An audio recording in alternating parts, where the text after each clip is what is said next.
Pues hola de nuevo, bienvenidos y bienvenidas a esta primera sesión del diplomado en primeros auxilios psicológicos, pues después de una larga inauguración, pero pues muy necesaria para poder conocernos, para poder reconocernos y pues para saber quiénes vamos a integrar pues esta tercera edición del diplomado. Comenzamos con la primera clase, es de un verdadero honor poder presentar a nuestro primer profesor del diplomado. Es una eminencia en el tema, uno de los principales de acá. Si no me han escuchado. No, su reputación lo precede.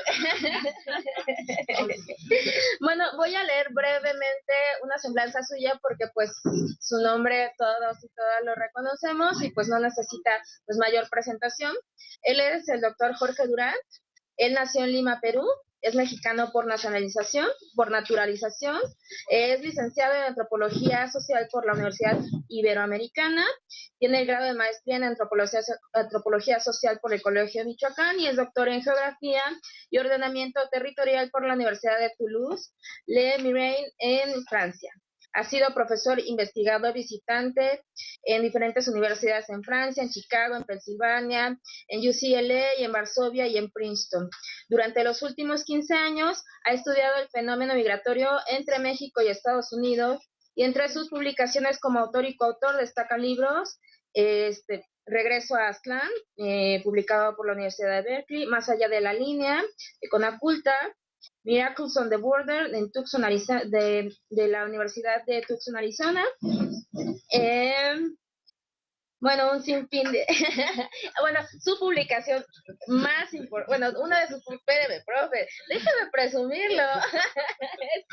Clandestinos, Migración México-Estados Unidos en los albores del siglo XXI, obra que sintetiza la investigación de los últimos 15 años y da cuenta de los cambios y nuevos escenarios de la migración mexicana en los Estados Unidos, un verdadero referente del tema. Es la primera vez que lo tenemos al diplomado y esperemos que sea la primera de muchas ediciones en que estemos. Aquí el público lo aclama. Aquí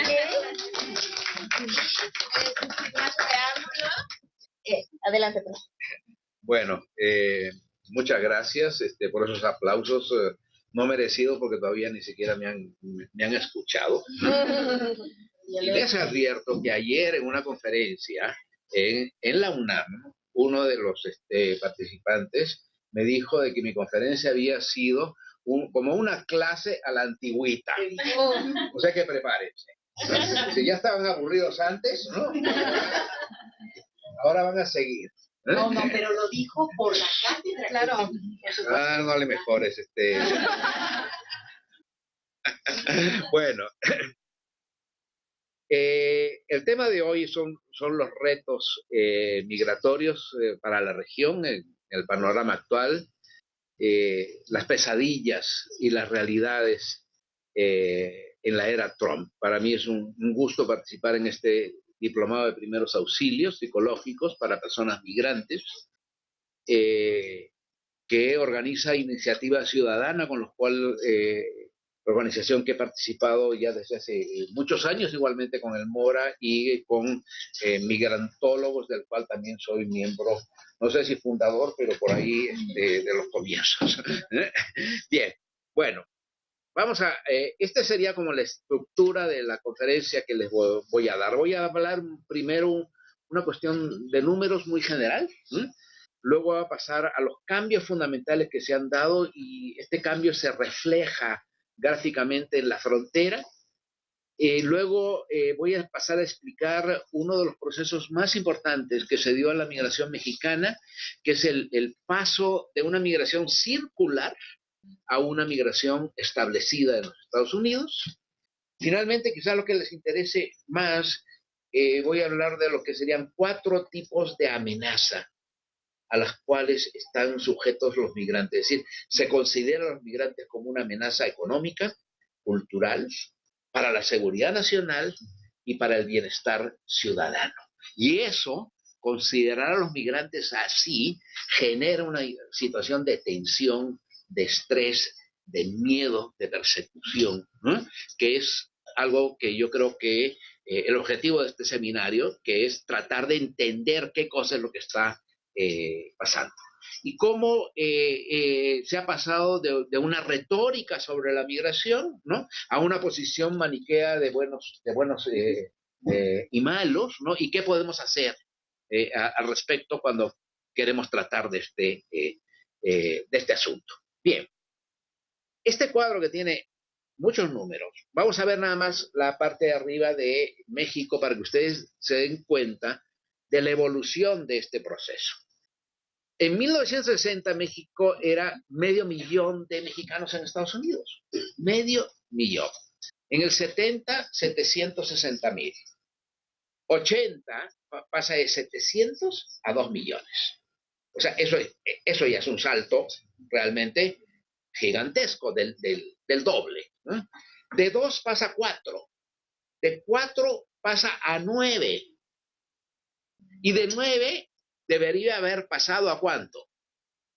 A 18, si hubiera seguido el mismo ritmo. Ese ritmo se rompe, o sea, está subiendo y de repente como que el ritmo de crecimiento baja, no el volumen sigue creciendo, el ritmo. Si vemos la parte de abajo, ¿no?, el total, son todos estos países sumados, que son los países expulsores, México, Dominicana, Cuba, Guatemala, Nicaragua, etcétera, etcétera. Vemos que son 700,000 en el 60, se dobla a 1,5 millones, de 1,5 millones se pasa a 3, de 3 se pasa a 6,5, no, casi 7, de 7 se pasa a 13, casi a 14, se dobla, y de 14 tendríamos que haber tenido ¿cuántos? ¿Eh? Y no tenemos eso, tenemos 18. Es decir, el ritmo baja también, no solo en México, sino que en toda América Latina. Entonces, ¿qué nos dice esto? Que nos dice que la década del 80 y el 90 es la época de la explosión de la migración. ¿Por qué? Bueno, ahí tenemos que buscar una serie de explicaciones, ¿no? El modelo económico cambió. ¿El modelo anterior cuál era? El modelo de sustitución de importaciones. El modelo de sustitución de exportaciones era un modelo cerrado, de país cerrado. Yo no voy a traer maquinaria, pero yo voy a fabricar las cosas aquí. Y todos nos quedamos encerrados. El modelo neoliberal es abre las puertas, saca los productos y saca la gente también. Entonces vemos que coincide la entrada del modelo neoliberal con la irrupción de la migración en estas décadas de 1990, 80, 90 hasta el 2000. Bien. ¿Cuál es la población irregular en Estados Unidos? Porque los que realmente sufren y son acosados son los migrantes irregulares, ¿no? Los migrantes legales y los ciudadanos pues están en una situación más o menos tranquila, ¿no? Quizás tienen algún familiar en una situación complicada, pero la mayoría de los migrantes irregulares son latinos. Y de esos latinos, más del 50% son de origen mexicano. 15% centroamericano, 12% asiático, 6% sudamericano y también hay europeos, canadienses y de otros lugares. No somos nosotros los únicos ilegales aquí en este asunto. A eso también hay que tenerlo en cuenta. Lo que pasa es que nosotros somos los únicos que nos persiguen. Y eso sí es distinto. Bien. Entonces, si vemos el caso mexicano, y estos son los datos del Pew Hispanic, que ustedes tienen que revisar de manera sistemática, porque es la fuente de información más veraz sobre el número y el volumen de los mexicanos que tenemos en el exterior, ¿no? Vemos que va subiendo hasta el 2007, 6.9 millones, o sea, casi 7 millones, y luego baja consistentemente. Entonces tenemos casi 10 años, ¿no? 10 años en que la migración mexicana ha bajado, lo cual es algo que no pensábamos, Porque siempre hablamos de que la migración sigue creciendo y va a seguir creciendo. Llegan más remesas, no es que son más migrantes, no. Los números lo que nos dicen es que ha bajado. Y hay muchas causas. No me voy a meter en esto, porque hace me había pedido un artículo para quedarles a leer y no te lo di, pero ahora se lo pongo. Que se llama, a ver, ¿cómo se llama? Nuevos escenarios de la migración en los Altos de Jalisco. Está en Papeles de Población, en internet, y lo bajan, lo bajan de ahí. Bueno, va a estar ahí en la plataforma, ¿no es cierto? Bien. Ahí explico yo cómo en los Altos de Jalisco, que es la cuna de la migración mexicana a los Estados Unidos, hoy día la gente no se va. ¿Por qué? Porque antes tenían 15, 18 hijos. Y hoy en día las mujeres tienen 2 hijos o tres hijos. Ahora, por ejemplo, hay grandes industrias en esa zona, ¿no? Está toda la industria del tequila, del huevo, de los puercos, de los champiñones, bueno, cantidad de cosas, hay prácticamente pleno empleo. ¿Eh? Y no hay gente. Y vienen de Oaxaca y de Chiapas a trabajar a los Altos de Jalisco, porque la mayoría se fueron a los Estados Unidos. Entonces dejaron ese vacío. El salario mínimo industrial en la zona son 1,200 pesos a la semana. ¿Ah? Eso es 3 medios salarios mínimos. ¿Mm? Más seguro social, más transporte y a veces dividendos. Esa es la realidad que vivimos en los Altos de Jalisco. Y además tienes el adicional que las mujeres, ahora con menos hijos, obviamente pueden trabajar. Antes con 10 hijos no se podía trabajar, pero ahora con 2 hijos, allá dicen una expresión muy interesante que dicen, todas las mamás trabajan. No las mujeres, las mamás. ¿Eh? Entonces, ahora tenemos 2 salarios, 2 ingresos. ¿Eh? Y antes las hijas, y acá veo que un público femenino muy, muy amplio, ¿no? Antes a las hijas le decía, mijita, te me casas rápido porque una boca menos de aquí que te mantenga tu marido. ¿Eh? Ahora no, las hijas trabajan y las hijas aportan a su casa, por lo tanto son otros ingresos. Entonces, la realidad ha cambiado. Y eso es reflejo no de todo el país, es reflejo de unas regiones del país, pero también es reflejo de lo que vivimos en el Distrito Federal, en muchos otros lugares. Y eso explica, ¿no?, con otra serie de factores, como la crisis 2007-2008 empieza la crisis en Estados Unidos, y la política migratoria. Sí, la política de Estados Unidos es una política disuasiva. Es decir, lo definen así, disuadir. Y para disuadir vamos a aumentar los costos y los riesgos. Cruzar la frontera costaba $200, $500, ahora vale $5,000, $7,000. Y el riesgo es que te puedes perder la vida o puedes perder tu inversión. Y no solo eso, porque ahora no es solo disuasiva, sino punitiva. Eso significa de que si tú te agarran como indocumentado 2 o 3, que has pasado 2 o 3 veces, te van a meter a la cárcel, ¿eh? Y te vas a estar 9 meses o un año allá, lo cual significa ya una tragedia no solo para ti, sino para tu familia. Esa política migratoria ha funcionado. El muro, pues queramos o no, existe, ha funcionado. Bien, bueno. Hablando de este muro, vean esta serie de fotografías, lo que era la frontera a comienzo de siglo. ¿Qué cosa era? Era un campo abierto, no había frontera.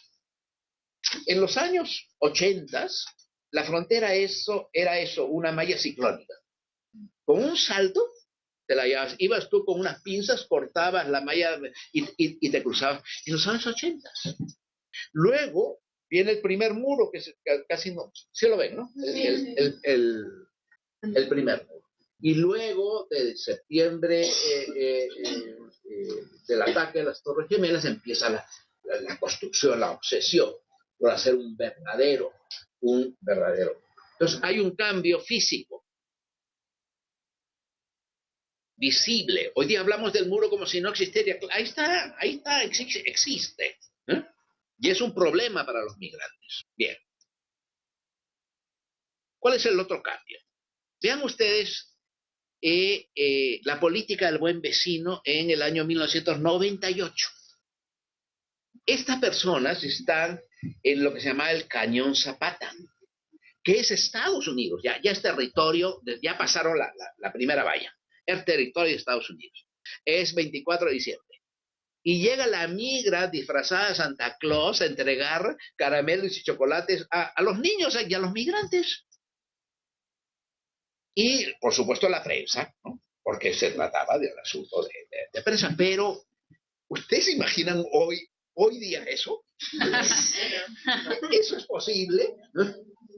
Bueno, en ese tiempo criticábamos y decíamos que estos gringos, ¿no? Que están haciendo o ya quisiéramos tener este teatro hoy día. Es decir, la realidad ha cambiado. Tenemos otro panorama. Bien. Para el migrante siempre fue algo difícil. Este es un retablo muy interesante porque es pintado por el mismo migrante. Por eso se manejó los colores tan interesantes, ¿no? Y él es amador de lira, es el chaparrito que está al medio con cachucha, es él, ¿no? Que dice ADL, amador de lira, ¿no? Que le da gracias a la Virgen porque cruzó el peligroso río en Texas. Cruzar el río Bravo no es cualquier cosa. Ustedes lo ven ahí como mansito, pero por abajo trae una cantidad de corrientes, ¿no? Ya han muerto cantidad de gentes en ese. Para el migrante, cruzar el río Bravo, cruzar el desierto, cruzar la frontera, siempre ha sido una cuestión de una tensión, de un sacrificio, de un momento realmente muy fuerte, y hacia dónde va. ¿Hay psicólogos acá? ¿Algún psicólogo? No. Bueno, habría que ver qué significan esos árboles detrás, ¿no? Esos árboles pelones. En sede sí tenemos muchos psicólogos. ¿Cómo? En sede sí tenemos muchos psicólogos. Bueno, entonces, luego después, si quieren, podemos ver si nos pueden interpretar un poco qué significa eso, ¿no? De cómo pintó eso que estaba ahí detrás, el migrante. Bien. Esta es una pintura, ¿no? La versión del artista, ¿no? De Joel Rendón, que se llama Cruzando el Río, ¿no? Y abajo está la bandera de Estados Unidos y aquí está la bandera mexicana. ¿Y qué dice? ¡Viva México, chingados! ¿No? Aquí nos la pasamos, ese río nosotros no lo cruzamos. Es lo que dice el artista, ¿no? Y es la narrativa de todos nosotros. Yo pagué 5,000 pesos para comprar este grabado. Y ahora en cierto modo me arrepiento. Porque celebra, ¿no? Algo que yo creo que no hay que celebrar. No podemos seguir con esta actitud con respecto al tema de la migración. ¿Cuál es la versión de los académicos y de los políticos? Veamos la versión de Felipe Calderón, que decía en la campaña: yo les digo a los americanos que no gasten tontamente su dinero construyendo un muro que de todas maneras nos los vamos a saltar. ¡Ah, caray! A ver si él trata de saltar ese muro, ese muro. Pero es el imaginario que construimos todos nosotros. Me vale, nosotros nos cruzamos. Y eso es lo que nos dicen los políticos. Veamos lo que dice el académico Jorge Bustamante en 1997. El que crea que la triple barda fronteriza va a detener algo, pues está en el mismo nivel que los pueblos primitivos que ponían amuletos en las fronteras para evitar el paso de los espíritus del mal. Es un pensamiento mágico, no es un pensamiento racional. ¡Ah, caray! Pues sí ha detenido a la gente. No se trata de poner amuletos y calaveras para asustarnos, no. Es algo que sí, la triple barda fronteriza ha funcionado. Y recientemente Carlos Salinas dijo: construir el muro es una ofensa a la inteligencia de los americanos. Esas son las opiniones que corren con respecto al muro. ¿Eh? Falta mucho. Entonces, a veces queremos pintar las cosas de color azul celeste, ¿eh? Y pensar que el muro es una ilusión, ¿eh? Que no hay nada, ¿eh? Y que podemos cruzar. No, el muro existe, ¿eh? Y existe para los migrantes, sobre todo para ellos que lo tienen que cruzar, ¿eh? Existe también para los traficantes, que cada vez hacen más negocio, ¿no? Con esto, porque han incrementado sus precios. Existe para los que cruzaron y los deportaron, porque luego después saben que va a ser cada vez más caro y más difícil volver o que los pueden meter a la cárcel. Todos los días muere alguien en el intento. Y veamos este retablo a Santo Toribio Romo, que es el patrono de los migrantes, que es un retablo terrible. Dice que le da gracias a Santo Toribio por habernos hecho el milagro de devolvernos el cuerpo de nuestra hija Maribel, quien murió en el desierto de Estados Unidos el día 2 de junio. Con tu valiosa ayuda la encontraron el día 5. Le dimos cristiana sepultura el 27 del mismo mes del año 2007. Que descanse en paz, familia González Jiménez, Lagos de Moreno, Jalisco. Es un retablo parecido, lo vi hace más de 30 años, ¿no? Eran dos fotos en donde también se le daba a la Virgen, porque esos jóvenes habían muerto en el río Bravo y habían recuperado sus cuerpos. Me demoré 30 años en encontrar otro y poder fotografiarlo, ¿no? ¿Qué nos dice esto? Pues nos dice lo que ya aprendimos, lamentablemente aprendimos a la fuerza, ¿no? Con Ayotzinapa, ¿no? Que la gente lo que dice, vivos los queremos, ¿no? Vivos se los llevaron, vivos los queremos, ¿no? Vivos se los llevaron, muertos los queremos. Los queremos muertos, porque sabemos que están muertos. Pero muertos los queremos enterrar, porque así vamos a terminar con nuestro duelo y vamos a terminar con nuestro drama.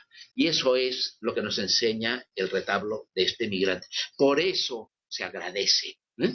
Porque se termina el duelo. Es terrible, es trágico, pero eso es lo que vive. O sea, ¿qué hacemos?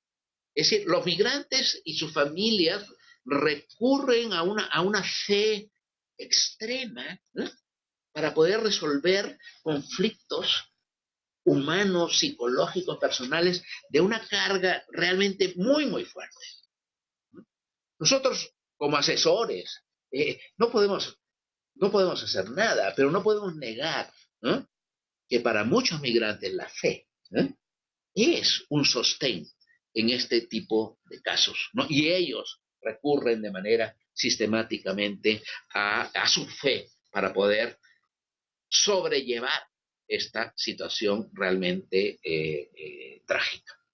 Bien, vamos otra vez a pasar a los números y tratar de entender por qué la migración circular, que era esta de ida y vuelta, que los migrantes iban y volvían el programa bracero, ¿no? Iban y regresaban.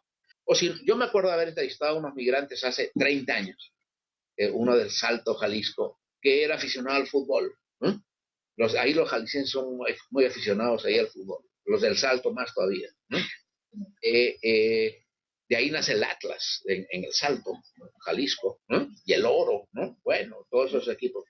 Él se regresaba, ¿no?, en avión, ¿no?, y de ilegal, ¿no? Se regresaban, porque antes podías regresarte en avión a jugar el partido el sábado, ¿no? Y el domingo se iba por Tijuana, cruzaba la frontera y iba a trabajar el lunes, ¿no? Así era la frontera, ¿no? Así era. Eso se acabó. ¿Se acabó por qué? Por la política migratoria de Estados Unidos. Cuando tú incrementas los costos y los riesgos, tú cruzas la frontera y ya no regresas. Ya no quieres pagar otra vez $5,000. Ya no quieres cruzar otra vez el desierto. Entonces, eso es lo que se llama en sociología las consecuencias no anticipadas de políticas migratorias. Lo que ellos fomentaron no fue controlar la migración indocumentada, sino aumentar el stock de los que se quedaron allá. Y como no podían regresar, ¿qué hicieron? Llamaron a sus familias, y llamaron a su esposa, y llamaron a sus hijos, y ahí tenemos toda esta generación de dreamers, ¿eh? Que nacieron en México y que se fueron allá. ¿Por qué? Porque la política migratoria los obligó a un proceso de reunificación familiar por la vía legal. Algunos lo hacían por la vía legal, otros por la vía informal. ¿Qué nos dice el Pew Hispanic? Esto sobre la migración irregular, indocumentada. El 78% tiene más de 10 años. ¿Qué significa eso? Que toda tu vida está allá. Porque no solo es que tienes 10 años, sino que 10 años que no volviste. Tú ya perdiste tus contactos, tus viejos amores, tus amigos, tus relaciones laborales, ¿no? ¿A qué regresas? 78% tienen, y algunos tienen 10, 20, 30 años viviendo allá como ilegales. El 15% tiene entre 5 y 10 años, cerca de 1 millón. Y menos de 5 años, apenas 300, 400 mil. Bueno, esto nos da un panorama, ¿no? De que los deportados son gente ya establecida en el otro lado, que ya tenía sus familias, sus hijos, su trabajo, ¿no? Todo un proceso de aprendizaje, ¿no? Y una pérdida de los mecanismos que nos ayudan a sobrevivir en la vida diaria, ¿no? De que nosotros lo sobrevivimos porque vivimos en la ciudad, sabemos, por esta calle no hay que caminar, hay que tomar este camión. Los migrantes perdieron todo eso. Saben cómo llegar, pero ya perdieron el know-how del día a día. Bien. Entonces vamos a pasar a explicar lo que son estas 4 tipos de amenazas, que es una construcción ideológica, ¿no? Por parte de Estados Unidos. Los ideólogos, es una construcción electoral, porque eso se transforma en un asunto electoral y en un aparato legal, ¿no? O sea, el discurso no solo es discurso, el discurso es política, electoral, es ideología y es aparato legal. Así se sustenta, lo cual es muchísimo más que hablar del discurso, es una política anti-inmigrante. Primer caso de la amenaza económica es considerar al migrante como una carga social. Que eso es típico de todos los procesos y de todos los países. El migrante es una carga, viene a aprovecharse, viene a utilizar los servicios de salud, de educación, de esto y del otro. Entonces, ¿qué hizo este gobernador que se llamaba Pete Wilson en California en 1994? Estaba perdiendo las elecciones para reelegirse. Y entonces dice, tenemos que hacer algo drástico. Y hace un programa que era SOS, Save Our State. ¿Por qué? Porque estamos en una situación de crisis. ¿Por culpa de quién? De los migrantes. Y entonces hace la proposición 187, que es decir, vamos a quitarle los derechos de salud, de educación, de welfare, ¿no? de todo eso a todos los migrantes ilegales y sus familias. Se hace la votación y gana la proposición 187. ¿Pero qué pasaba? De que esa era una ley estatal y el asunto migratorio es federal. Esto es muy importante que lo tengan en cuenta. O era federal, ya no. Entonces, los abogados de los migrantes pusieron un juicio que era anticonstitucional y ganaron el juicio. Y entonces todos cantamos victoria e incluso decían, ¿no? Me vale Wilson la 187. Es decir, típica mexicana. No fue así, ¿no? No fue necesariamente así, porque en 1996 hubo una ley bipartidista que se llama un nombre rarísimo, IRA, Illegal Immigration, bla, bla, bla, que es una ley tremenda en contra de los migrantes y que le da derecho a los estados a legislar sobre asuntos migratorios. Entonces, cantamos victoria demasiado temprano. Bien. Entonces hubo gente en contra de la amnistía, a favor de la 187, y estudiantes y gente que estaba luchando, ¿no?, en contra de la 187. La segunda amenaza es la amenaza a la seguridad nacional. Septiembre 11, las Torres Gemelas, ni siquiera los que se encomendaron a San Judas Tadeo, el de las causas imposibles, lograron sobrevivir a la situación, 3.000 muertos en el asunto. Sin embargo, ¿quiénes eran los terroristas? Eran migrantes, eran extranjeros, eran musulmanes y eran terroristas. Y entonces así se hace la ecuación. Más simple, migrante, terrorista. Entonces, pero es que son musulmanes. Es que vinieron por avión. Sí, pero la seguridad nacional, ¿dónde está? Cuando uno habla de la seguridad nacional, ¿dónde está? En la frontera. O sea, no, es ahí donde uno, el imaginario y la política se define ahí. Por lo tanto, lo que hicieron fue reforzar el muro, construir más muro y bloquear cualquier tipo de propuesta. Es la ley patriota. Construyen el muro, reforzar la política migratoria disuasiva y punitiva y aplicar leyes migratorias antimigrantes, que es la ley HR 4437, que es la ley Sensenbrenner, que es una ley súper punitiva, donde el punto quizás más importante es que castiga a los que apoyan a los migrantes. Los castiga a ustedes, a los que me están escuchando en las sedes remotas. ¿Por qué? Porque los políticos saben perfectamente que el migrante tiene apoyos. ¿Y dónde están sus apoyos? En las redes sociales, en las organizaciones civiles, políticas, religiosas. Y entonces castigaba a aquellos que lo apoyaban. Hay un artículo mío que también está en internet que se llama Otra vez en primavera. ¿Por qué? Porque las revoluciones pues son en primavera.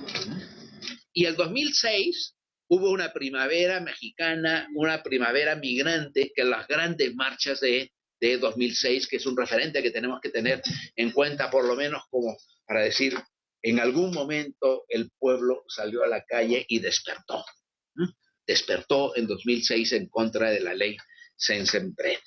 Sin embargo, las próximas leyes, las reformas migratorias fueron rechazadas, ¿no?, y se cerraron los caminos a la legalización y a la ciudadanización, que es la situación que estamos viviendo hoy en día. La precondición para avanzar cualquier reforma migratoria es seguridad fronteriza, absoluta, lo cual pues es imposible porque ninguna frontera de 3.000 kilómetros puede tener seguridad absoluta. Por lo tanto, va a ser muy difícil que pase una reforma migratoria medianamente a favor de los migrantes.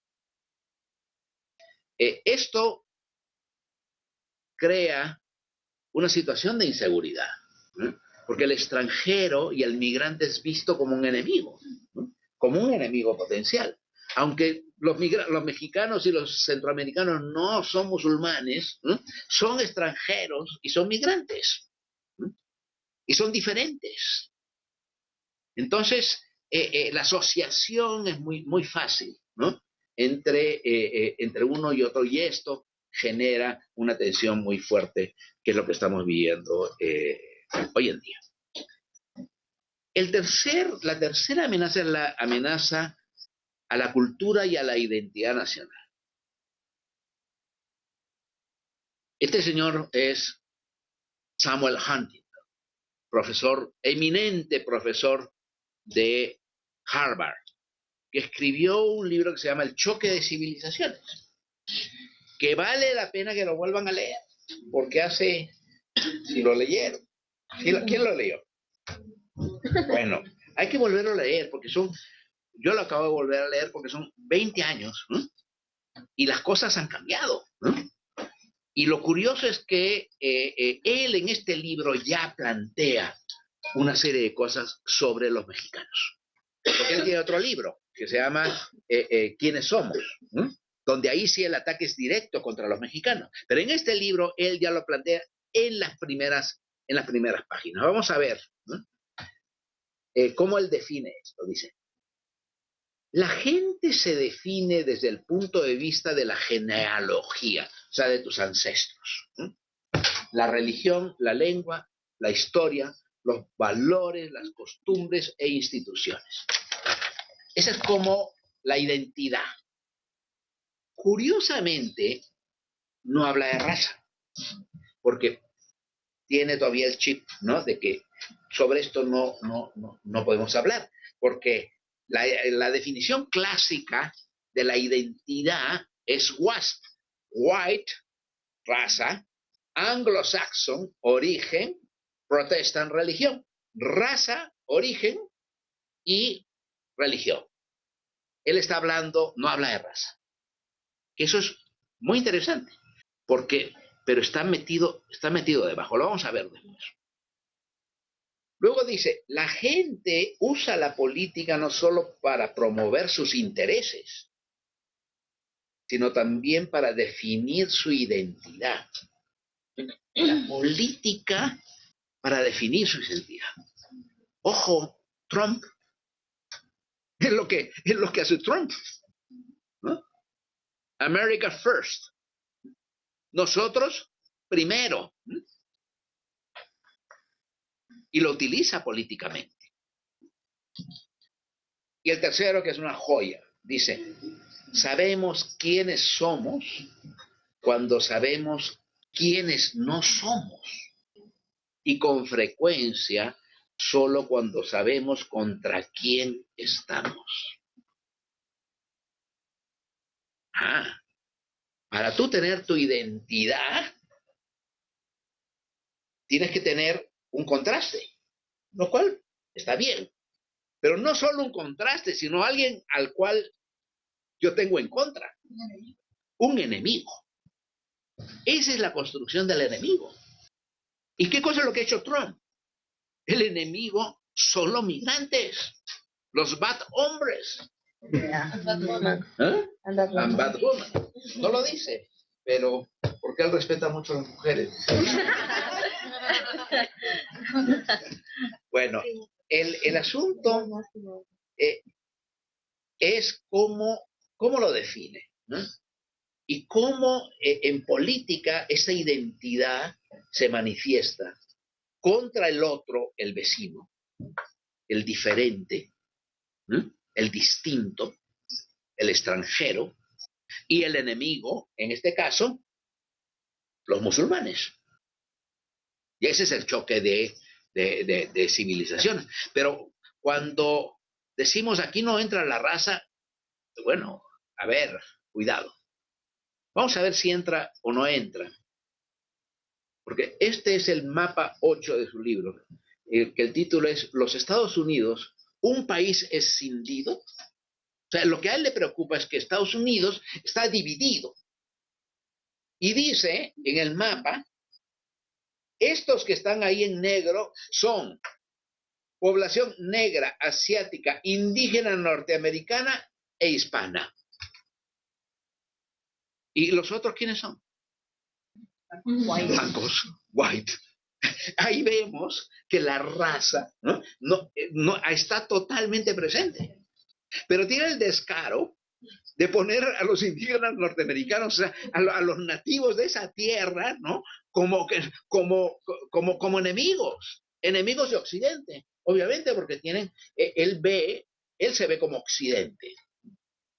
Él pertenece a Occidente. Dice, por ejemplo, de América Latina es un subcontinente que se acerca al Occidente. pero somos más indios, ¿no? Hay otro componente. Nosotros no somos Occidente, a pesar de que hablamos una lengua romance, ¿eh? Y somos católicos, cristianos, lo único que no somos es pues somos americanos, pero también ellos también son americanos, nacidos en estas tierras. ¿Eh? Ellos provienen de los ingleses o los irlandeses y nosotros provenimos más de españoles, italianos, indígenas. Bueno. Entonces, es ahí donde él plantea el conflicto de civilizaciones. ¿Eh? Y hoy en día lo vemos manifiestamente. Es un país escindido. Los que están con Trump y los que no están con Trump. Los que están en contra de los migrantes y los que están a favor de los migrantes. Los blancos versus los otros. Todos incluidos los negros. Porque algo que me llamaba mucho de Huntington la atención era que nunca hablaba de los negros. Decía, bueno, ¿y por qué no habla de los negros? ¿No? Bueno, es que no le conviene, ¿no? Porque se entra en el asunto raza, a discutir el asunto raza. Bien. El siguiente libro de Huntington es Who Are We? Hay un artículo de él donde se resume que salió publicado en Foreign Affairs, que vale también la pena que lo lean. Ahí dice, la llegada constante de inmigrantes hispanos amenaza con dividir Estados Unidos en dos pueblos, dos culturas, dos lenguas. Bueno, ahí lo vemos. Esa amenaza la constituyen los hispanos, los que van a dividir Estados Unidos. En otro párrafo dice, Estados Unidos, los mexicanos no podrán recuperar su territorio, pero lo van a recuperar demográficamente. Porque se multiplican como conejos, entonces van a crecer más que los blancos. Todo esto crea una conciencia, porque Huntington es un profesor eminente de Harvard, ¿no? Y ha difundido todo esto, ¿no? en la televisión, en los medios. Esto es lo que viven los votantes de Trump. Por eso es tan importante volver a leerlo y comprenderlo. Ahora veamos lo que dice sobre la 187. El 16 de octubre, perdón que lea, una de las normas que yo le digo a mis estudiantes, nunca leas, ¿no? Pero lo iba a imprimir y me lo pude. Bueno. El 16 de octubre de 1994 en Los Ángeles, 70,000 personas desfilaron bajo un mar de banderas mexicanas, protestando contra la proposición 187, un proyecto de ley sometido a referéndum que negaba muchas prestaciones sociales a los inmigrantes ilegales y a sus hijos. ¿Por qué van por la calle con banderas mexicanas exigiendo a este país que este país les dé una educación gratuita? Preguntaban los observadores. ¿Deberían hacer ondear la bandera estadounidense?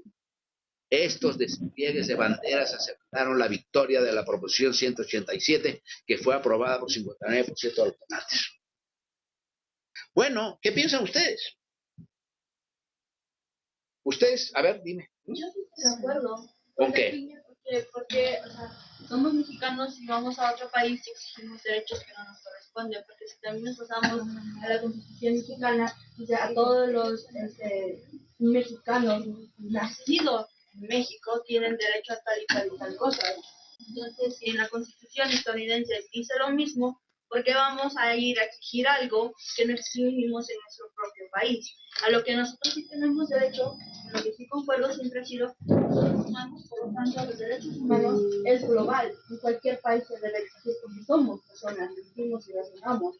Pero pues, ¿por qué vamos a exigir que otro país venga y nos dé lo que no le exigimos a nuestro propio país? O sea, en esa parte yo sí estoy muy de acuerdo, porque vamos a ir a exigir a otro país que nos dé lo que nosotros exigimos a nuestro propio país. Ajá. ¿Quién más quiere opinar?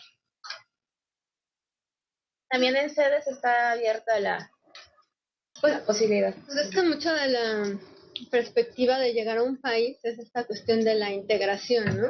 Yo creo que también tiene que ver con eso, como están viviendo en Estados Unidos, tendrían que ondear banderas estadounidenses, sobre todo porque también para ellos es un símbolo importante de identidad, ¿no? Claro, a los mexicanos la bandera mexicana es símbolo de identidad, pero creo que eso se toma justo como un poco Huntington lo planteaba, como una afrenta a, ¿no? Bueno, y si vienen los gringos aquí, por ejemplo, a festejar el 4 de julio y salen con sus banderas por Reforma, ¿qué diríamos nosotros?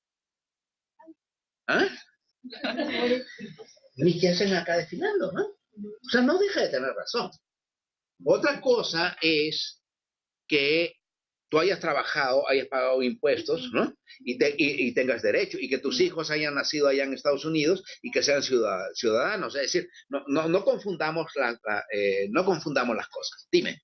Creo que la cuestión justamente el símbolo son las banderas. ¿Qué es lo que representan? No es el hecho que pelees por derechos, por haber trabajado, por tener hijos allá, por lo que tú querrías acceder de ese sistema, sino por qué es lo que refleja el hecho de que pases, que casi por ser mexicano, independientemente de lo que de cuál sea tu estado migratorio, exijas, como ella decía, a un gobierno extranjero derechos que tendría que darte. Bueno, este derecho, prestaciones que debería, pero además tú lo estás exigiendo de una manera, ¿no? Como diciendo soy mexicano, ¿no?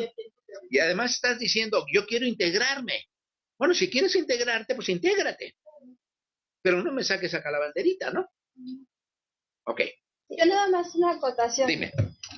Con lo que comentaba la compañera, o sea, no solo los mexicanos, aquí cuando entran a territorio nacional tienen derechos. Todas las personas, por el simple hecho de ser personas, tienen todos los derechos y eso lo dice la Constitución. O sea, no es que nada más los mexicanos. Si un esclavo entra a territorio nacional, inmediatamente ya no es esclavo. Y así con los demás derechos. Era solo la Constitución. Bueno, en México. En México. ¿Y en Estados Unidos? No, bueno, yo estoy hablando de México. Bueno, pero el asunto lo que quiero es discutir, ¿no? Porque estamos con una narrativa sobre la cual tenemos que empezar a reflexionar. Sí, dime. Miren, como ustedes saben, no solamente estamos conectados aquí, sino en otras partes de otros lados. Entonces, por favor, hablen fuerte cerca a la cámara. Tenemos aquí alta tecnología, pero si hablan despacito y hasta el fondo, no los escuchamos. Entonces, porfa, si pueden hablar un poco más fuerte, acercarse y que las participaciones sean muy puntuales. Muchas gracias. Acá, a esta cosa que está por acá y allá están los micrófonos por allá. Bueno, vamos a seguir porque ya me dijeron acá que faltan 10 minutos, entonces... No. Bueno, vamos a la cuarta amenaza. Cuarta amenaza es, ya no es que son una carga social, ya no solo es a la seguridad nacional, ni a la cultura y a la identidad, porque hablan español y bla, bla, bla, sino que es una amenaza a la seguridad, al empleo, al comercio, al bienestar personal y ciudadano. Trump dice, we have some bad hombres here, and we are going to get them out. Bueno, son los chicos malos. Somos los chicos malos de la película. Lo define con perfecta claridad. Y el primer día de campaña no solo dijo chicos malos, sino que dijo asesinos, violadores, estafadores y bla, bla, bla. Bueno. Esos violadores, asesinos, criminales, afectan ¿a quién? Al ciudadano. A la paz pública. Entonces, ven ustedes cómo hay una graduación, ¿no? en la construcción ideológica de la amenaza. Y esto es lo que están viviendo hoy en día los mexicanos. Por eso es que viven una situación de estrés, viven una situación de tensión tan fuerte, ¿no? Porque se ha ido construyendo toda una campaña, ¿no? Una ideología anti-inmigrante. No solo eso, sino que tiene un fundamento legal el discurso.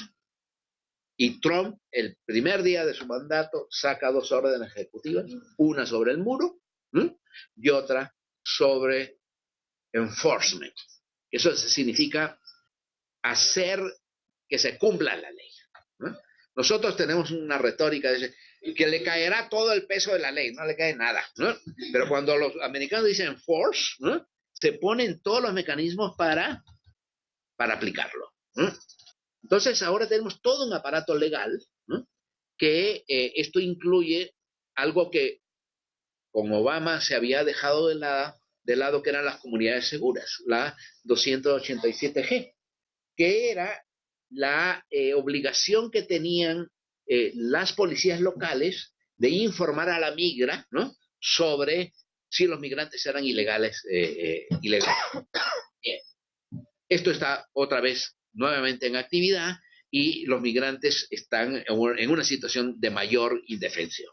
Solo en las ciudades santuarios todavía eso no está funcionando. Entonces, ¿cuál es la retórica norteamericana? Porque es una retórica. Si los mexicanos son flojos, ¿no? Bueno, lo decían grasosos, cebosos, sucios. Los mexicanos se aprovechan de los servicios sociales de salud, educación y otras ayudas. Los migrantes irregulares no pagan impuestos. Sí pagan, pero se dice que no pagan.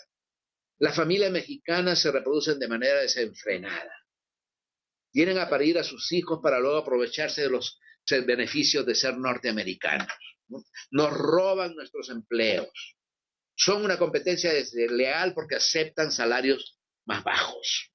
Lo hemos oído y lo hemos repetido.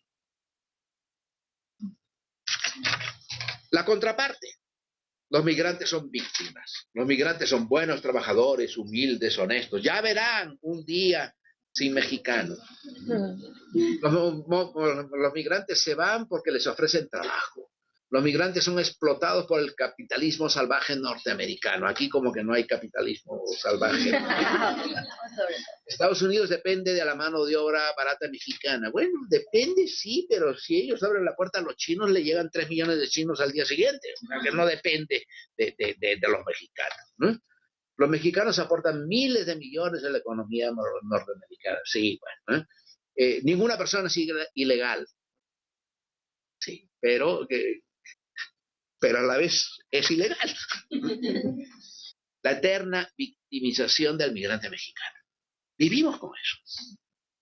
Nosotros, si queremos ayudar a un migrante psicológicamente, ¿le vamos a repetir esta retahíla de cosas? ¿Esto es verdad? ¿Esto es la realidad? ¿O es retórica también de parte nuestra?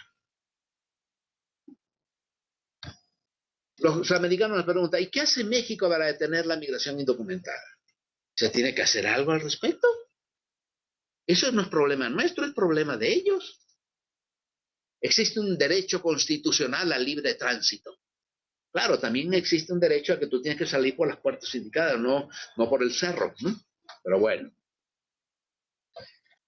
Seguimos aplicando la política de la no política, es decir, la política mexicana de migración. ¿Qué cosa es? No sé, no hay política. Es la política de la no política. Ahora hoy en día tenemos 500,000 niños americanos, hijos de mexicanos, que viven en México. ¿Qué son? ¿Son mexicanos? Sí, pero todavía no tienen papeles, esto, ¿no? ¿Quieren ser mexicanos? No sé, quién sabe, ¿no? ¿Cómo lo vamos a llamar?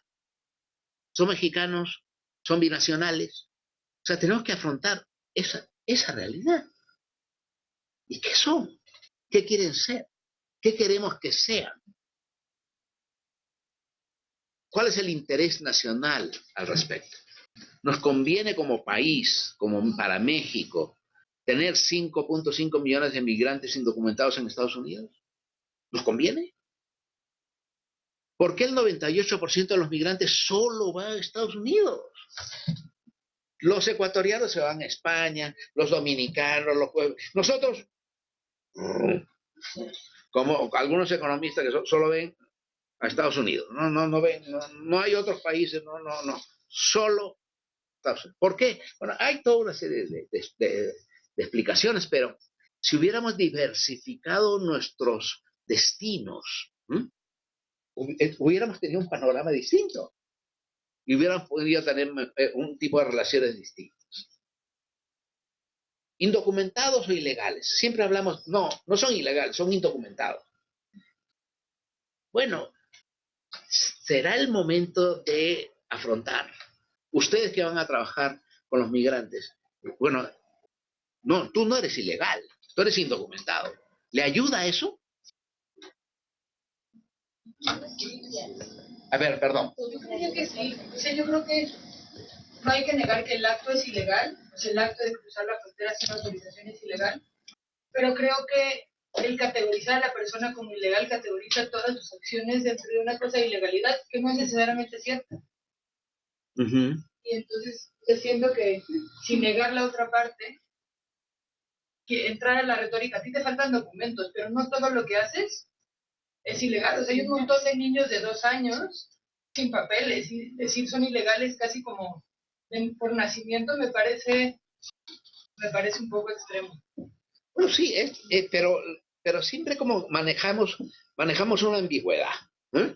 Y tenemos que hacer las distinciones. Es decir, eres ilegal con respecto a tu documentación. O sea, como persona, yo estoy de acuerdo, nadie es ilegal, ¿no? No, ninguna persona es ilegal por el hecho de ser persona. No es que no tenga derechos, tiene derechos, ¿no? Pero tienes que reconocer tu situación. Porque si no partes del reconocimiento de tu situación, no vas a entender cuál es el asunto. Es como los Dreamers, por ejemplo, ¿no? Llegan los Dreamers y dicen, es que yo ya no tengo nada que ver con México, ¿no? Yo no quiero saber nada con México. No, eres mexicano. Es que yo no quiero. Sí, pero ¿qué quieres? Bueno, ¿qué quieres? No, pero ¿qué quieres que le haga? Es decir, ¿qué quieres que haga? Eres mexicano, asume tu realidad, lucha para conseguir la legalización, lucha para tener tus derechos allá, o acá, allá y acá. ¿Eh? ¿Por qué? Porque tienes la oportunidad de ser binacional. ¿Eh? Y eso es lo más importante hoy en día, tener, ¿no?, plenos derechos aquí y allá. ¿Eh? Pero lamentándote de ser mexicano no vas a lograr nada. ¿Eh?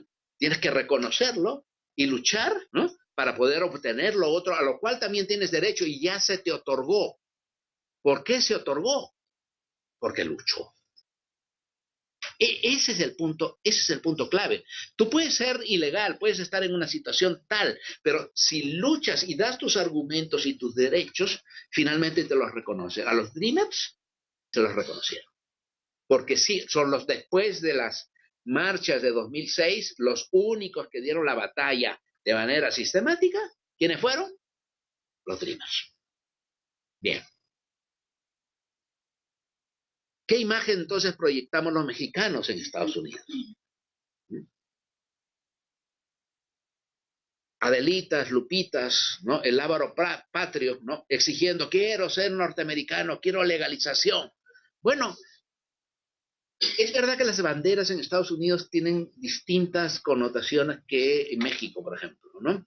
Es decir, ondear una bandera norteamericana acá no tiene la misma connotación que ondear una bandera mexicana allá, porque los irlandeses también sacan sus banderas, y los italianos, y los portugueses, y todos, ¿no? Entonces, tiene otro sentido, pero los activistas en Estados Unidos han luchado muchísimo, ¿no?, por lo menos que lleven las dos banderas, ¿no? Las dos banderas. Soy de origen mexicano, pero quiero también integrarme, quiero ser norteamericano. Hay otros grupos que dicen, no soy ni chicano, ni hispano, ni latino, soy mexicano. Bueno, ahí lo ven, ¿no? Mexican, not. No. Mexican, not latino. Bueno, entonces, ¿y qué andas marchando entonces? Si todas tus alianzas son con los latinos. Yo creo que hay toda una serie de cosas que, obviamente, esto es provocador, ¿eh? Tenemos que discutir, no tengo yo la razón absoluta sobre eso. ¿Eh? Tantita. Lo que pasa es que somos unas situaciones muy diversas. Somos mexicanos, somos mexicoamericanos ancestrales desde el siglo XIX o antes, somos chicanos, somos latinos, somos hispanos, tenemos muchas identidades, ¿eh? Y actuamos con muchas identidades, ¿eh? Y en algunos casos se va junta la bandera mexicana con la bandera norteamericana. Bueno, ¿cuánto me falta? Ya se acabó. Bueno, la recomendación es, yo creo que tenemos una oportunidad histórica para replantearnos, ¿no?, nuestra situación. Como nos han puesto en una situación extrema, tenemos que nosotros repensar, ¿no?, nuestro lenguaje, nuestra retórica, nuestros planteamientos. Yo creo que se impone un cambio de narrativa, o por lo menos empezar a discutir este cambio de narrativa. Y propugnar una cultura de la legalidad. Es algo que yo creo que no le hace daño a nadie. Tenemos que propugnar, porque estamos acostumbrados a lo otro, ¿no?, a saltarnos, ¿no?, toda una serie de reglas. Hay que propugnar en la migración una cultura de la legalidad. Bien, con esto terminamos y estoy totalmente de acuerdo, ¿no?, como puedan ver con esta camiseta, ¿eh? Y les recomiendo que vayan a a un Facebook, ¿no?, donde podrán recibir absolutamente gratis cada 15 días un artículo sobre tema migratorio y otros, pero tienen que darle like porque si no, no. Ok, bueno, muchas gracias.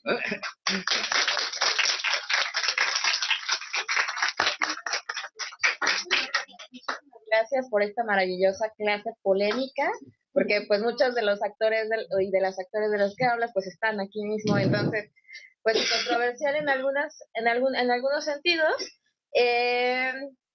Antes de darle la palabra a las sedes, y si aquí mismo hay alguna pregunta o algún comentario, quisiera proponerles algunas reglas de convivencia acá también. Por ediciones pasadas quisiéramos. Lo primero es que, bueno, no abusar del uso de la palabra. La idea es que sea un comentario o una pregunta muy puntual, no otra conferencia. Máximo 2 minutos de intervención en las sedes remotas y aquí especialmente les pido, pues, les agradezco muchísimo que no aventemos la palabra, ¿no? Especialmente porque pues las sedes hacen todas unas filas, nos escriben, etcétera, y bueno, nosotros ya tenemos el privilegio de tener aquí al profe, entonces, pues, además de que pues protestan, pues sí, la verdad es que es pues una falta de consideración el no pensar en las otras personas que están conectadas en otras partes. La idea es que pensemos pues de manera colectiva el diplomado, ¿no? Y bueno, yo sé que aquí seguramente va a haber como algunas preguntas, pero lo primero es que le voy a dar la palabra a nuestra sede en San Andrés Cholula para que hagan su comentario. Adelante, en Puebla. 2 minutos. Máximo. Bueno, buenas tardes. Mi nombre es Magdalena, solamente partiendo desde mi experiencia de lo que escuché al profesor sobre lo del welfare y todo eso, creo que los latinos es una mínima cantidad de madres que solicitan ese apoyo, más bien es como más los afroamericanos. Y sobre cuestión del empleo, pues los latinos yo creo que estamos con una apertura de trabajar en todo lo que se pueda, ¿no? Desde vender flores en la salida del freeway. Entonces, pues no entiendo como que por qué esa renuencia hacia los latinos, específicamente hacia los mexicanos, ¿no? Y sobre si el hijo nacido allá es mexicano, es norteamericano, es no sé qué, pues yo creo que lleva sangre mexicana y pues él decidirá si es mexicano o es norteamericano, ¿no? Pero pues ya el simple hecho de ser de padres mexicanos ya tiene un 75% de porcentaje de ser de este país. Y ya, no me quiero comer los 2 minutos. Es todo, ¿verdad? Muchísimas gracias ahí en Cholula por poner el ejemplo. Ahora le voy a dar la palabra a nuestra sede en Saltillo. Adelante.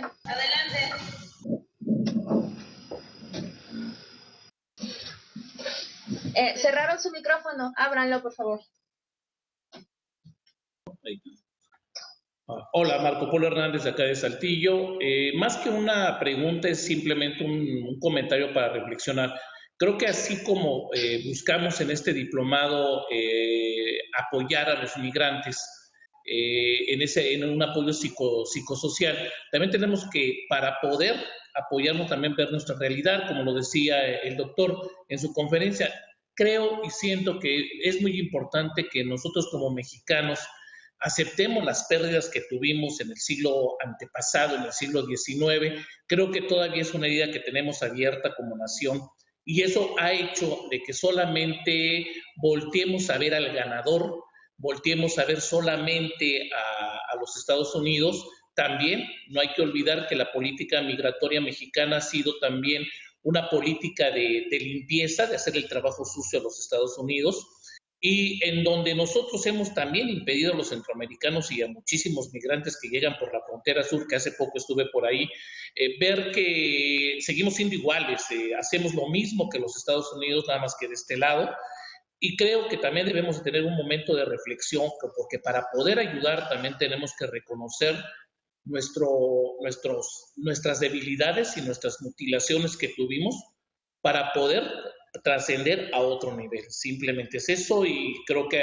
hay que trabajar mucho en ello también, de que darnos cuenta de que no podemos ser una panacea si tampoco nosotros reconocemos nuestras limitaciones. Gracias. Muchísimas gracias, Ayán. ¿Pueden cerrar el micrófono y la cámara?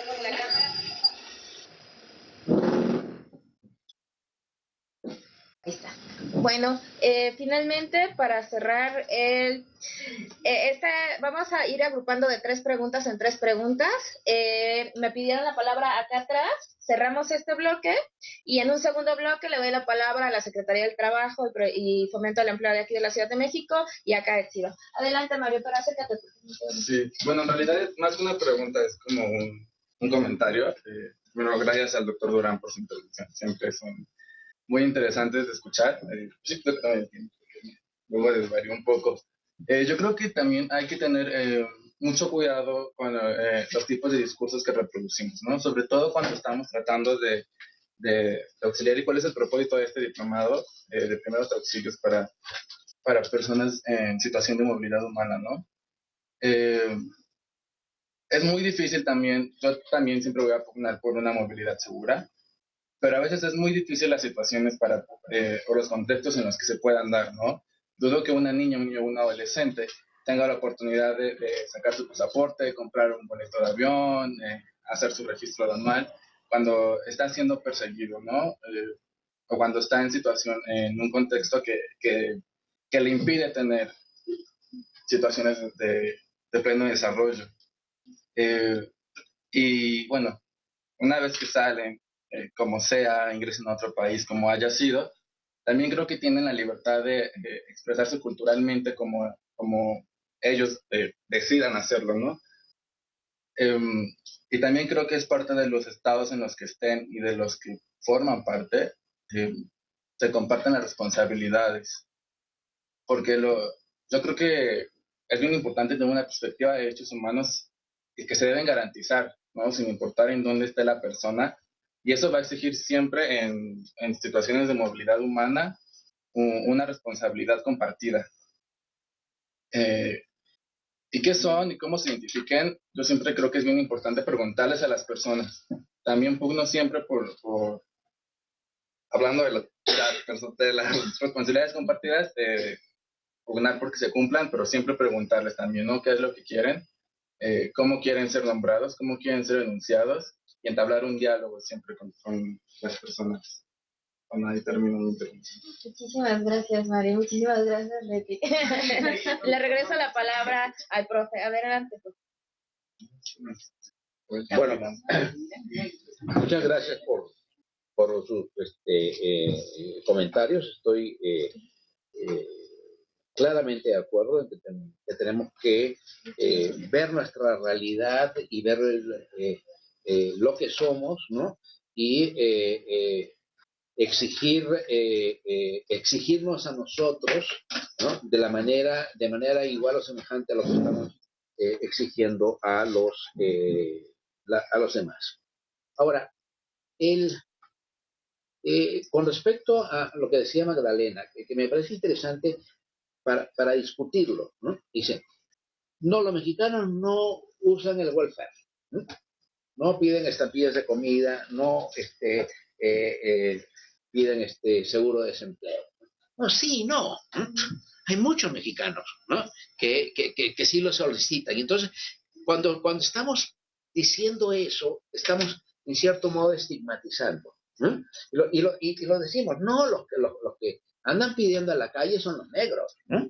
Los mexicanos nunca piden en la calle, los que van al desempleo son los negros. Es decir, si Huntington nos agrupó en el mismo saco que a los negros, que a los asiáticos, que a los indios americanos, ¿quiénes son nuestros aliados? Ellos. Entonces tenemos que empezar a cambiar también nuestra mirada con respecto a nuestros aliados. Y así como nos pusieron a todos en un saco, bueno, vamos viendo si nos conviene, qué nos conviene, ¿no? De esa situación en la cual nos han colocado, ¿no? Y bueno, estoy completamente de acuerdo, tenemos que ser muy cuidadosos con el discurso, conocer a fondo la legislación mexicana, la situación en México y las posibilidades que tienen los migrantes que llegan, ¿no? Y los derechos que tienen los migrantes que llegan, que pueden ser, por ejemplo, los derechos del niño en México son distintos en Estados Unidos. Estados Unidos no ha firmado la Convención Internacional de Derechos del Niño. ¿Saben por qué? Porque hay algunos estados en donde se permite la pena de muerte a niños, o sea, o no niños, sino a adolescentes. Entonces, exigir los derechos del niño en Estados Unidos tiene un contexto donde ellos no han firmado esa ley. Y nosotros sí. Pero firmar tampoco implica que se cumpla. Por supuesto, nosotros firmamos todo, ¿no? Aquí en México firmamos todo. Pero el conocer eso, ¿no? Pero sí tú puedes exigirlo, ¿no? O sea, los derechos del niño aquí son plenos derechos establecidos por la Convención. Vamos adelante. Okay. Bueno, le voy a dar la palabra a la Secretaría del Trabajo y Fomento al Empleo allá en Tlalpan. Adelante, por favor. Buenas tardes, mi nombre es Blanca, soy psicóloga y sin ánimo de hacer un análisis exhaustivo, únicamente quisiera decir algunas consideraciones al respecto de lo que el ponente dijo del cuadro que contenía unos árboles.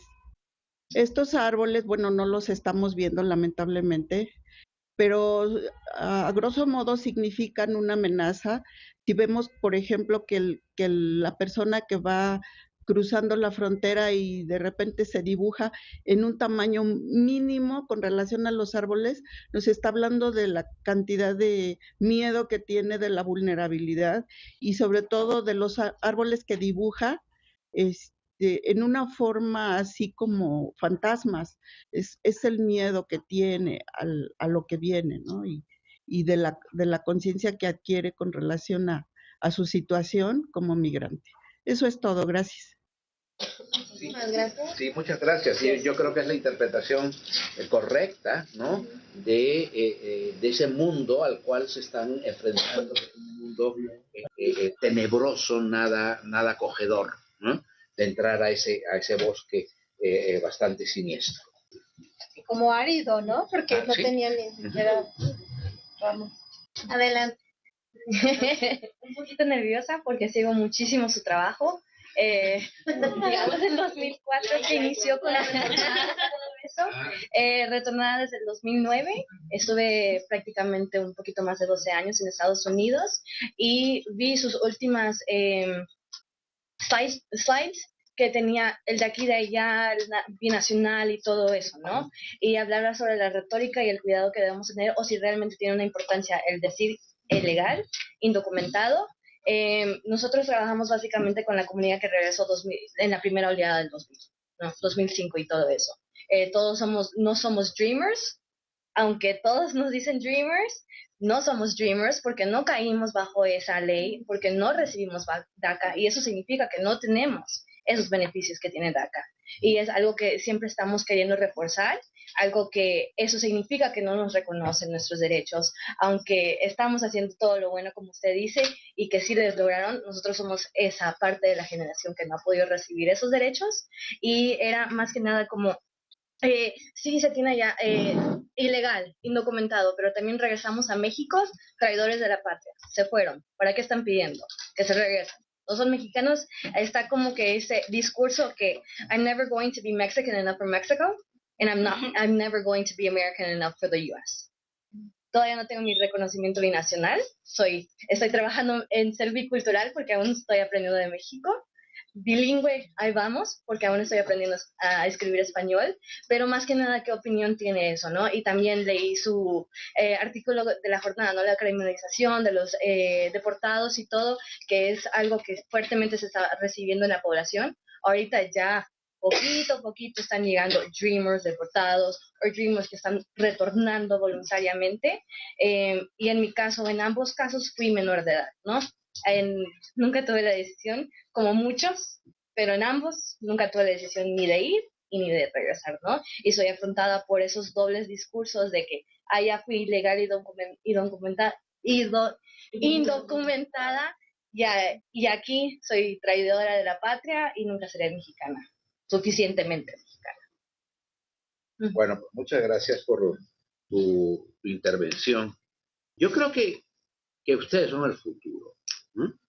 No solo por ser jóvenes, sino porque son millones de mexicoamericanos en el otro lado, de americanos viviendo en México, de dreamers que son y que no son, y eso forma parte de toda esta complejidad, que tú lo has dicho, de que eres o no estás ahí in between, pero el futuro es de los bilingües biculturales. Ese es el futuro. Los dreamers que se quedan allá no son biculturales. Ojo. Sí. Esa es una riqueza, ¿no? Que si la sabemos encauzar, si la sabemos explotar, si la saben aprovechar, tiene el futuro ustedes para adelante. Ellos van a ser americanos, los que se quedaron allá. Pero ustedes que los obligaron a regresar, pero que están socializados en el inglés y el que están aprendiendo el español, ¿cuántas son las personas que hablan y escriben y leen en los dos idiomas de manera correcta? Poquísimos. Poquísimos. El mundo laboral se va a abrir para ustedes. Pero por supuesto, tienes que trabajarlo, tienes que aprender a escribir lo que nunca, porque no te alfabetizaron en español, y el español es una ortografía horrible. Y el inglés, hablar el inglés para nosotros es bueno. Pero bueno, yo creo que el futuro son eso, es decir, ¿cuáles van a ser los nuevos migrantes? Es decir, hoy en día tenemos gente que nació en los Estados Unidos que están viviendo acá, ¿no? Incluso que se socializaron totalmente como mexicanos y que solo tienen pasaporte norteamericano porque no hablan inglés, ¿no? Entonces, bueno, tienen la libertad de pasar, ¿no? Pero bueno, tú podrás ir a estudiar. Si no vas a Estados Unidos, te puedes ir a Inglaterra, te podrás ir a otro lado. Es decir, también no somos mancos. O sea, México no es un país totalmente desprotegido, es un país que tiene muchos recursos, ¿no? Y que se pueden aprovechar, que hay que aprovecharlos y que hay que luchar por eso. Entonces, el futuro es de ustedes, los nuevos migrantes, ¿no? Y tú podrás ser migrante, ¿por qué no? En estos momentos no, pero ahorita dedícate a estudiar, dedícate a trabajar y ya habrá oportunidad. ¿Ok? Bueno, adelante con nuestra sede en Los Ángeles, por favor.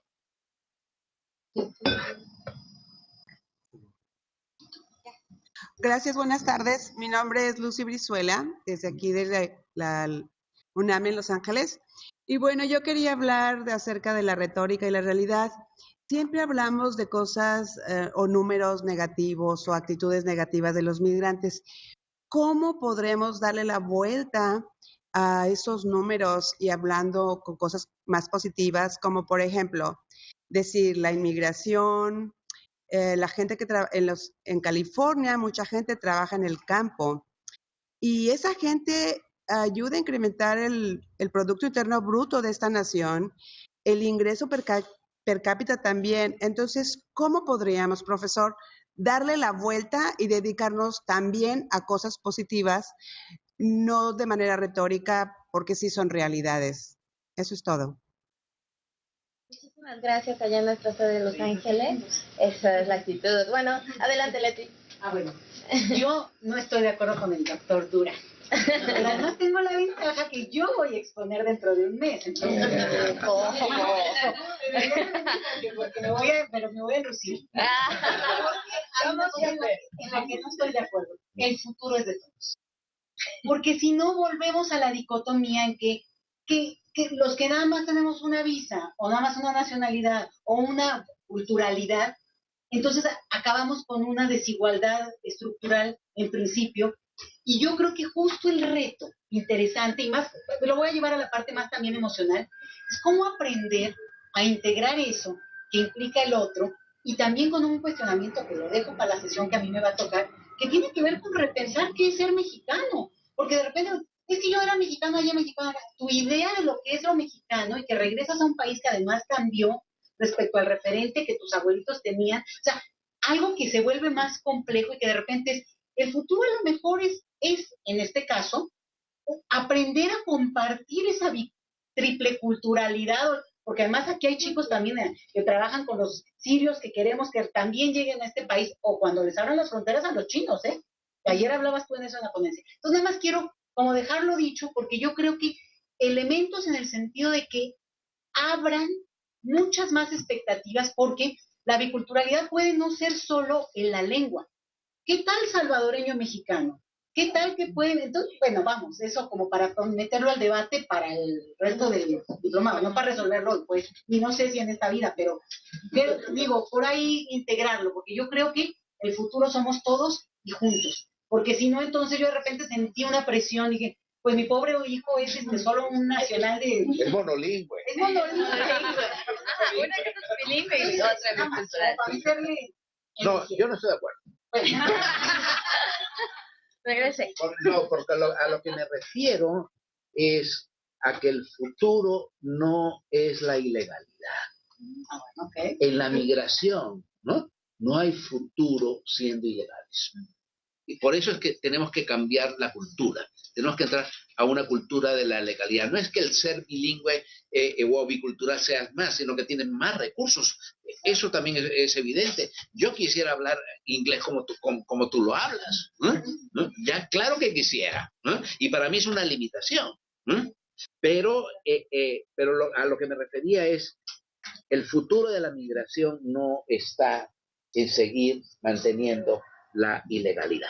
Eso es lo que tenemos que cambiar, ¿no? Y tenemos que decir con la otra pregunta, con la otra intervención, ¿no? Que lo positivo que tenemos que decir, nosotros queremos venir a trabajar, pero queremos venir a trabajar legales. Abran las puertas de todo lo que es la agricultura, por ejemplo. Ahora están llorando, ¿no?, los agricultores porque necesitan trabajadores. Bueno, abran las puertas a la migración legal. Pongan sus condiciones. No nos negamos a que se pongan condiciones.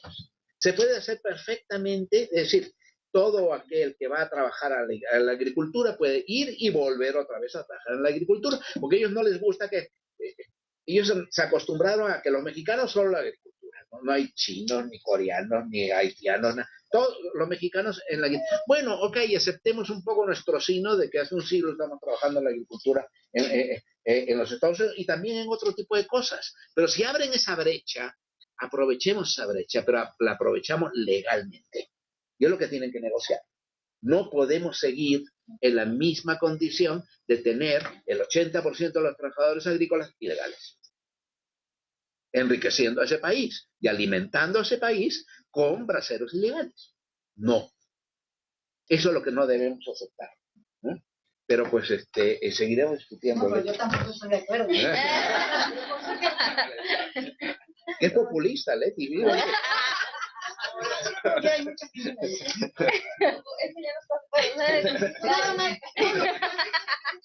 la gente se puede seguir viendo, y aquí hay un elemento de la demografía mexicana también, y también de cómo pensamos la geografía, ¿no? Bueno, el ir, venir, entonces dices, ¿y por qué no se puede enriquecer el territorio donde estás? ¿No? Y claro, es una elección posible irse, pero justamente en un momento en que se va a discutir un tratado que se ha pensado solo como comercial, de repente el trabajador agrícola es mercancía que puede ir, someterse a un empleador las 24 horas del día con ese pasaporte detenido y tener que regresar, ¿no? Entonces de repente la negociación tendría que abrirse a la posibilidad de que en este país haya condiciones para que efectivamente usted se quiere ir a estudiar inglés, bueno, vaya sí estudie, pero no como esta circulación de la economía, porque los salarios, ahora resulta que nos están acusando además de dumping salarial, porque efectivamente la élite mexicana ha negociado de esa manera la desventaja. Entonces, da para discutir mucho, pero yo creo que sí es un momento en el que cambia el discurso también y sobre todo para mí, del lado mexicano. Tendrá que cambiar, pues, ¿no?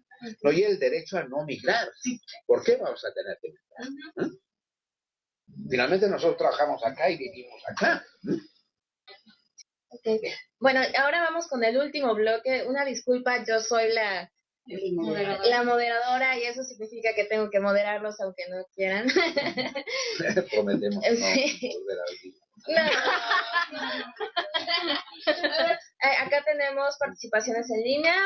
Tengo a Michoacán y Los Ángeles quiere aprovechar el minuto y medio que no. Y ya. Ok, no, sí, empieza. No, tú. Sergio Luna, del albergue La Sagrada Familia de Apizaco, Tlaxcala, le pregunta al doctor Durán, desde su punto de vista, ¿cuál es el principal factor que hoy en día genera en la sociedad mexicana procesos de discriminación contra la población centroamericana, a partir de los factores que se analizaron de la sociedad? ¿Quieres que o propones o...? ¿Cuántas más hay? Faltan dos más, de Los Ángeles, Michoacán y una acá. Y ya, bueno, tres. Sí, vamos todas. Ok. Morelia, por favor, adelante.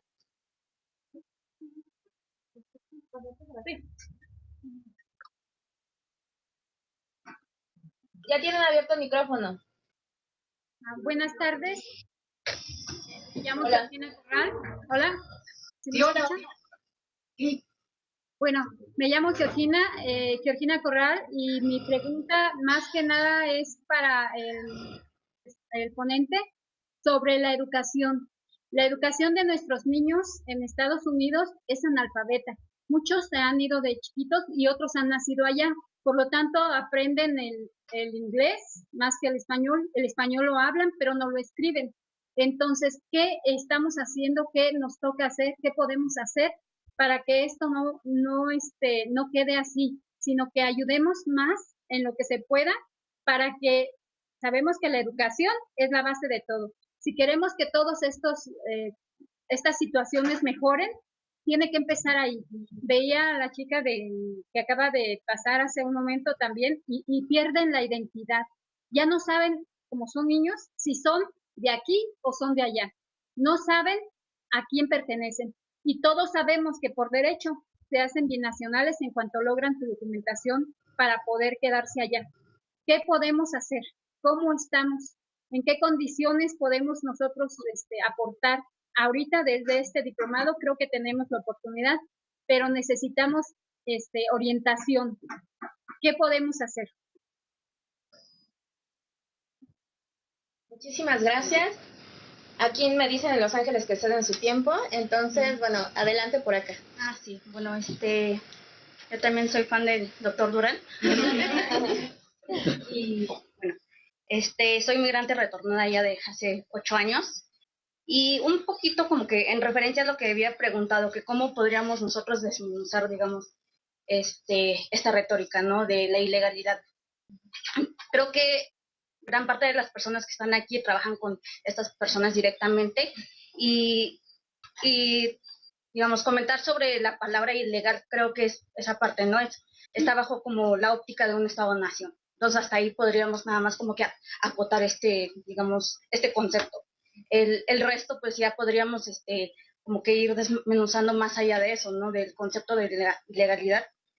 Y bueno, y algo que me gustaría como que comentar respecto a los trabajos que he visto sobre usted es que me hubiera gustado mucho que retomara el tema del retorno aquí con nosotros, porque es un tema muy fuerte y además integrar dentro, digamos, de esta discusión la población indígena. Soy indígena mije del estado de Oaxaca y es algo creo que debe estar un poco más presente y latente dentro de las discusiones del retorno y más que nada porque siempre está esta pugna, ¿no? De la binacionalidad, del bilingüismo, cuando muchas de las personas, bueno, como yo, desde los 5 años soy bilingüe. Entonces, también creo que rescatar esta parte de la educación y cómo intentan como que armar este discurso de los retornados, los primers mal interpretados, como esa fuente que llevarían a México a ser un país bilingüe, cuando en México pues ya habemos retornados, no solamente bilingües, sino trilingües, y bueno, en ese sentido políglotas, ¿no? Creo que me gustaría mucho ver en un futuro un trabajo respecto a eso, hacia el retorno y hacia la población indígena. ¿Cierto? No nos dedica. Tema de investigación. Bueno. Nos puede investigar. Nos puede investigar. Me pusieron a trabajar. Bueno, hay muchos trabajos ahora sobre el retorno, ¿no? Y entonces yo creo que van a trabajar este tema a lo largo del diplomado. Hay también mucha discusión en inglés sobre ilegalidad. Te voy a mandar unos artículos sobre cómo se construyó la ilegalidad, porque también es una construcción. Es decir, porque abarca, lo quieren abarcar todo, ¿no? Entonces ya desde el momento en que eres ilegal, porque el principio de la legalidad en Estados Unidos es muy fuerte, ¿no? Es una cosa como muy dura, ¿no? Es así como que en México no lo vivimos así. Por eso hablaba yo de que tenemos que fomentar una cultura de la legalidad, ¿no? Porque no, realmente nos saltamos las normas a cada rato. Bueno, hay trabajos sobre eso que yo creo que valdría la pena. Ahora, esto lo voy a conectar con lo que decía Georgina sobre la educación. Y es algo que quiero discutir con ustedes porque ustedes van a asesorar a los migrantes. Es decir, el padre de familia tiene que decirle a su hijo, tú eres mexicano, no eres americano. Tú cruzaste la frontera de ilegal o te la cruzaste así nada más y te la saltaste, ¿no? Para que tome conciencia de cuál es su situación. O se lo debe ocultar, que hace muchos. Y luego después vienen todos los dramas. Entonces, ¿cuál es la norma? La norma es la verdad. Lo que es lo que es. No podemos matizarlo, no podemos camuflarlo. No, sí, pero es que tú vas a hacer, es que tú hablas muy inglés, tú eres güerito, tú eres... No. Eres, ¿no? Mexicano, nacido allá. Y te pasaste la frontera así nomás. Y ahora vas a pagar las consecuencias, o vamos a pagar todas las consecuencias, o te vamos a apoyar. Es decir, siempre estamos como camuflando eso. Uno de los casos más importantes es el de Dreamer Vargas, ¿no? Que es ¿cómo se llama? De Filipinas, el premio Pulitzer. Nunca le dijeron que era ilegal. Hay otros migrantes, otros mexicanos que se fueron con su escuela a las cataratas del Niágara. Y se les hizo fácil cruzar con todos, con todo el bus. Al regreso le dijeron, ¿y tu papel? No, yo hablo inglés, yo soy ¿dónde está tu papel? Bueno, se armó un lío, ¿no?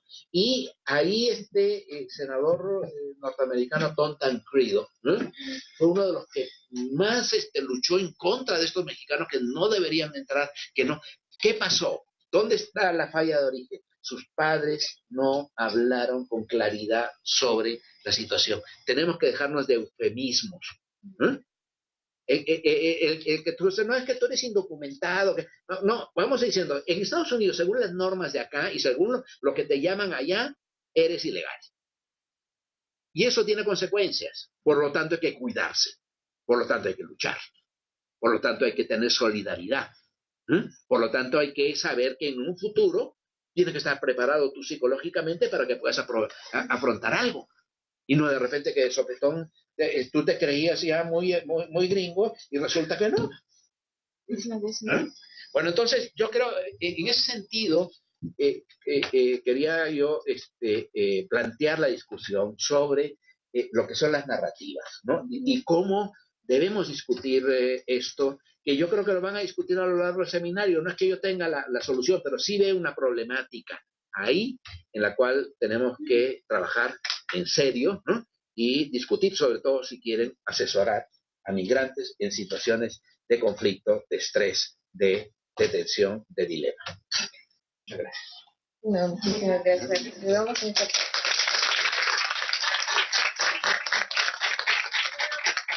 Lo que puedo prometer a corto plazo, si me das permiso, es hablar con el CIDE para ver si podemos reproducir tus primeras 2 sesiones del Diplomado de Migración y Gobernanza, porque ya mucho más tiempo, tenemos 8 horas completas al profe, y aquí solo 1 hora y media, entonces, bueno, me puedo comprometer a preguntar si podemos reproducir para el Diplomado, si estás de acuerdo. Sí, claro, sí. Y bueno, vamos a ver la posibilidad de que haya una segunda sesión del proceso.